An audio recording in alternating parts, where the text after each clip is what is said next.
behalf of Waterstones, thank you for joining us at this very special evening. Before we begin, I'd just like to ask that everyone turns their phone to silent.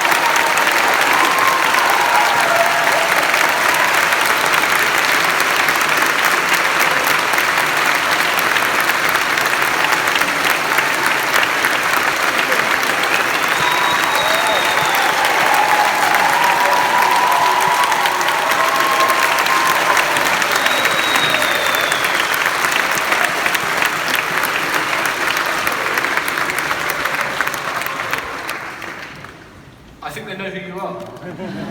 I suspect that's true. Ladies and gentlemen, thank you for your patience in waiting for us tonight. Thank you for that amazing welcome for a man who, as it transpires, really does need no introduction. I'm going to go ahead and say it, one of my favourite authors, one of the great American authors. Thank you. One of the great fantasy, history, horror, you name the genre, he's done it. He's mastered in this book, Fire and Blood, the narrative, non-fiction history form, which is infuriating for me because I've based my entire career on doing that.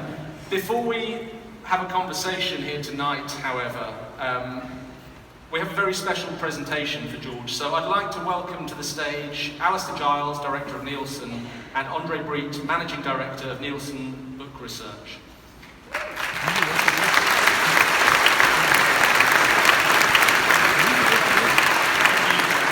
Thank you very much, Dan. And listen, this is a very short introduction. I know you need to get on to the main event, but we're just going to hijack the ceremony quickly just to present a little bit of context. Nielsen officially record and measure all the sales all around the world in many countries. And we also set up something called the Nielsen Bestseller Award Scheme, which is a little like, you know, when a great album artist goes platinum, then this is the book equivalent of that, essentially. You may have noticed that almost every paperback in the world has the word bestseller emblazoned all over the cover.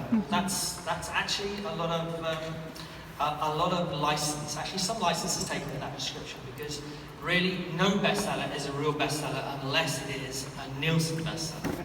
And this man should know, because he records all of them.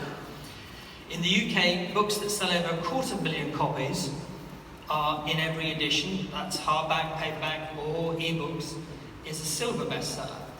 Every book that sells 500,000 copies in its lifetime, and we've been recording this since the beginning of the 21st century, so it's 20 years, is a gold bestseller. And then there are a few platinum bestsellers. The platinum bestsellers are 1 million copies sold in the UK. And we've created something called the Nielsen Platinum 21st Century Hall of Fame. And Andre's going to tell you how many people are in it. Okay, so in short, very few. And within the top 10, there are even fewer who have more than one book in it. And it is our great honor to present these Platinum Bestseller Awards for 2 books having sold more than 1 million copies in the UK alone. And equally as you, I don't have too many other superlatives that I can apply, so I'll just shut up then.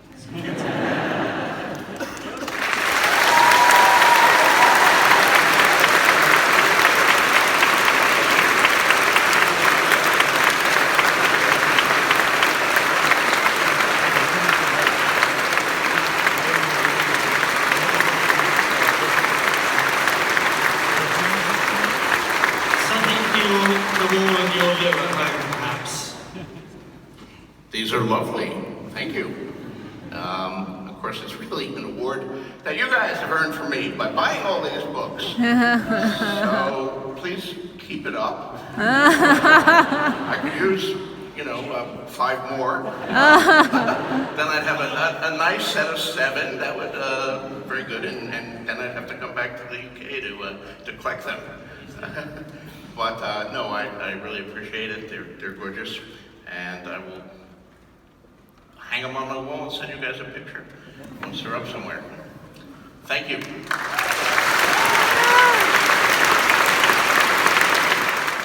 Westeros. I mean, Did you expect that it would end up with awards and multi-million sales all over the world?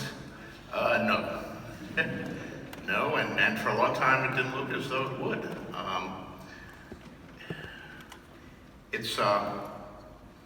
When I speak to young writers, and I'm sure there are some people in this auditorium who dream of writing themselves. Some of you probably are writing yourselves, maybe even submitting your stories and novels. I always stress what an uncertain profession it is. I mean, if you're someone who needs security, don't become a writer. It's a profession for gamblers. You can be very hot one minute, and the next minute your publisher has dropped you and your agent isn't returning your calls. And all you can do, I think, and what I've always tried to do throughout my career is write the best book you can and turn it over to your agent, your publisher, and hope they do a good job of getting it out, and hope that the audience finds it and likes it.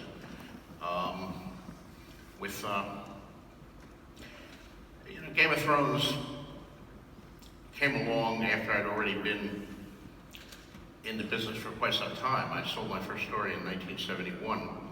I didn't start writing Game of Thrones until 1991, so I was already 20 years in as a writer, a novelist, and also a television writer-producer. And it came out in 96.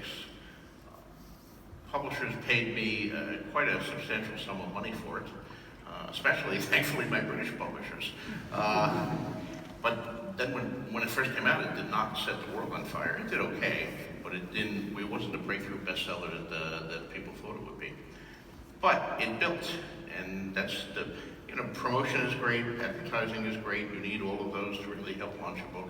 But the best is word of mouth, and when the people who had read the first book told their friends about it, and those friends told other friends, and people started discussing it online and the primitive version of the internet that existed back then.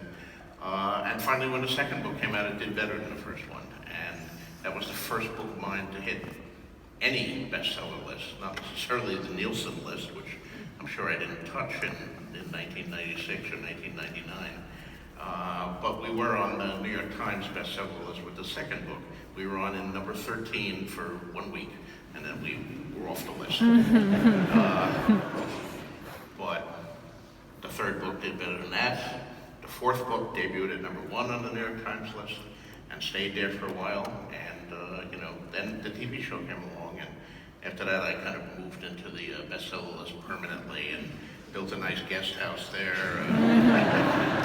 And so it's really, I think, fans telling other fans and people sharing that builds up the momentum. But no, I had no idea that it would ever be this big. I hope that the books would be well received, that they would sell well enough for me to continue to rate them, and that people would like them, and thankfully they have.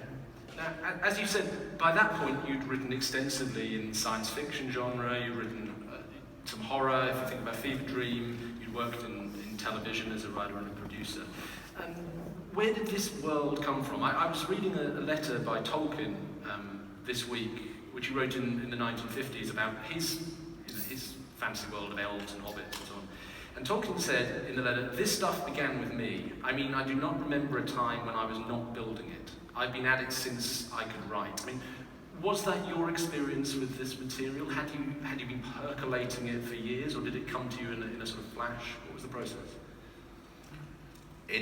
I don't know where it came from. I had written science fiction, a lot of science fiction, short stories, a few fantasy short stories. I published my first novel in 1977, science fiction novel, Dying in White. And I had published 4 novels. Three of them had done increasingly well. The 4th novel, The Armageddon Rag, although it got me quite a substantial advance, was a commercial failure. And a commercial failure to an extent that nobody wanted to buy my 5th novel. So I had to go out in Hollywood for 10 years, and I'd worked there. And I was mostly working in Hollywood in 1991, in the summer of that year. I did not have any immediate script assignments in television or film. So I thought, well, okay, it's been a few years since I wrote a novel, I will begin one.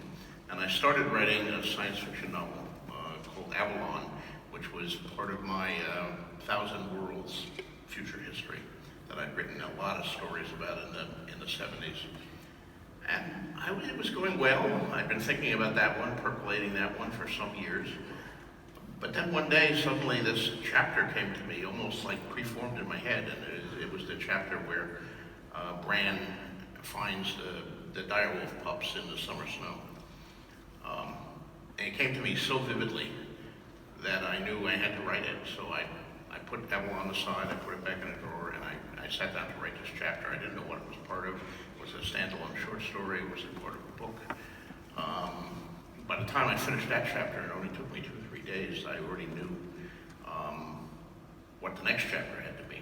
So I went on, I wrote that, and I wrote the one after that, and so it all started building for me in the summer of 1991, and I think I wrote about 100 pages that summer. And then Hollywood kicked up again. Suddenly my agent sold a television pilot for me, so I put Game of Thrones in the drawer as well, and went out and did a pilot, and then I did some backup scripts of the pilot, and then I did another pilot, I wrote a feature film. None of them ever got made. It was like 3 years until I returned to Game of Thrones. But you know, when I did, it was like I'd put it down yesterday, which was huge for me, because, you know, from periodically I take out those pages of Avalon that I also put aside in 91, and they're ice cold. I have no idea where I was going or what I was doing. It's all faded away, but it did not do that on Game of Thrones. The book had such a pause in me, so deep, the characters. I guess I'd been thinking about them in the back of my head all those intervening years where I've been doing other stuff. So I got right back into it in 93 and 94, and then we sold it, and the rest is imaginary history. And so is that where it starts for you, with the characters first, and then you build the world around them? Did it start with the Starks in this case? In that case, it started with a scene. And as I wrote the scene, I learned who the character. I mean, I knew. It's hard to remember now after all these years, it was like something like almost 30 years. But I knew the protagonist of that scene had to be a young boy who wouldn't really quite understand everything that was going on, and I knew he was part of a large family. I knew I wanted the direwolf pups found. I wanted found in the summer snow. That phrase was there right from the beginning. I don't know where it came from, but I knew that it was the summer snows, and that put me on the line to the unsteadiness of the seasons. And there's something wrong in this world with our normal seasons, that you're getting snow in the middle of summer. I've often said that there are two types of writers, two archetypes, if you will, the architect and the gardener. And the architect writes books the way an architect plans a house. I mean, an architect knows how many rooms they're going to be and what the roof is going to be like, and where the plumbing goes, and where the bathrooms are, and how is it heated? Is it forced air heated? Is it baseboard heated? Is it electrical? He knows everything. It's all there on blueprints, all planned before a single board is purchased or a single nail is driven. The gardener digs a hole in the ground and throws in a seed and waters it, and he hopes something comes up. Now, he knows generally what's going to come up. He knows whether he planted an acorn for an oak tree or a tomato plant to get some tomatoes for the summer. But there's a lot of details he doesn't know, you know. It may not grow at all. It may grow a little and then die. It may, you know, go wild. The chipmunk may eat it during the night. You don't know. Obviously, I don't think any writer is 100% architect or 100% gardener, but I'm at least 97% gardener.